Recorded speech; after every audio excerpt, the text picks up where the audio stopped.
In this video, I'm going to show you how I use Canvas in my classroom. First of all, a couple disclaimers is that I'm not going to show you how to use Canvas. Canvas actually has its very own lovely, very easy to use tutorials that I highly recommend for anybody who's getting started. Otherwise, it's a pretty easy system to get used to.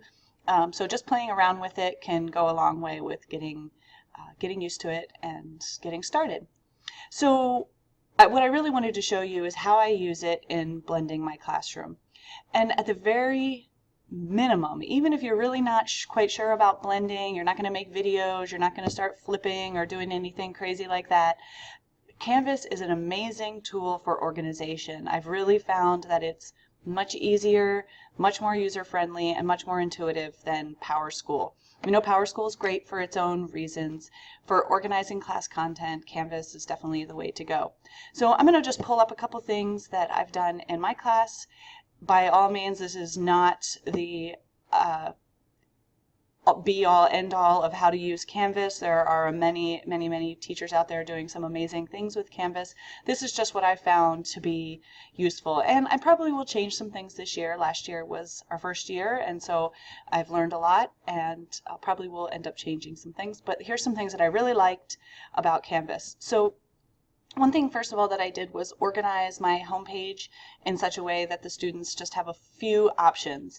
I've found that when they have lots of options, which Canvas can give them, they get confused. And so I created this homepage so that they have just a few options. And when the student is viewing this page, they only see home here. So they don't actually see any of these other options over on the screen.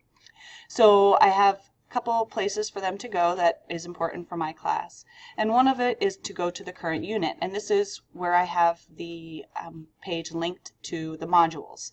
So instead of having them have the option to go to modules on the sidebar here, I have them linked to it saying that it's the current unit, and then I always have the current unit on top, so you can adjust this as you go.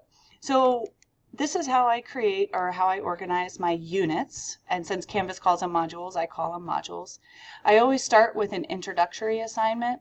This assignment sort of bundles all of the assignments together, and the students find it useful because it shows up on the calendar this way instead of having a whole bunch of different separate assignments. So here is just basically where I tell them what the unit is going to involve, what their required assignments are, and when the notebook check will be. It's not an actual assignment. There's no grading associated with it or anything like that. From there, I include the assignments in order. And one thing that the students have really given me some good feedback on as far as what they like is that they like it when I include requirements, and Canvas gives you some options as far as requirements for the modules, and one of them is that the students have to complete each assignment before moving on to the next one. The option they give is to mark it as done, and basically for the students this shows up as a little check mark. They click it, says I've done this, and it shows up as a check mark on their module. They really appreciated that. I didn't do it on one assignment after having done it, and they were really completely freaked out by that and really wanted that back, that checklist. Another thing that I do is embed these little check for understanding quizzes.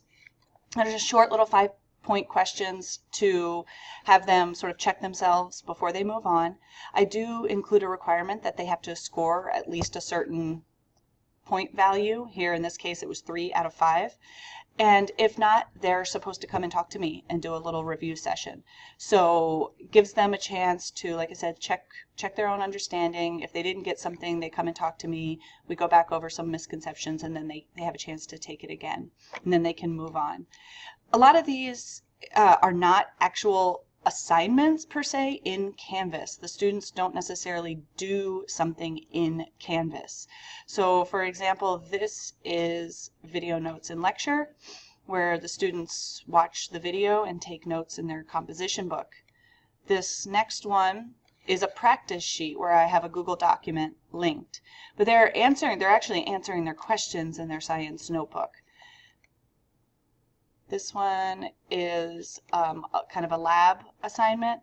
So it doesn't, just because you're using Canvas doesn't necessarily require that you do a whole bunch of online assignments. It really works very nicely for an organizational tool. That way this is available to them anywhere. This Google document, the notes lecture video, the practice sheet, even the check for understanding quiz, they can do that anywhere that they want to. Whether they're in, I had a student in New Zealand last year for a month, and she was able to do her assignments from there. So really works out really nicely just for an organizational tool. And if you do want to do the online assignments, for example, if you want them to submit their answers online, if you want them to do a discussion, all of that can be easily incorporated seamlessly into a module, whereas I could have, say, this practice assignment, instead of it being a notebook assignment, I could have them submit answers online, and it would just be a seamless answer or seamless assignment for them for as far as what they see. And for you, the grading is actually really easy for those types of assignments. It's quite handy, actually. So that's what I do. I have the modules set up. Each unit is broken down into a section.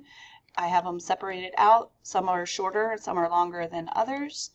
I do, again, like the prerequisites, or not the prerequisites, the requirements for each assignment.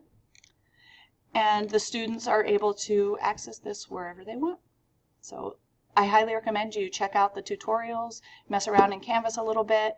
It's very simple to get started, and let me know if you have any questions.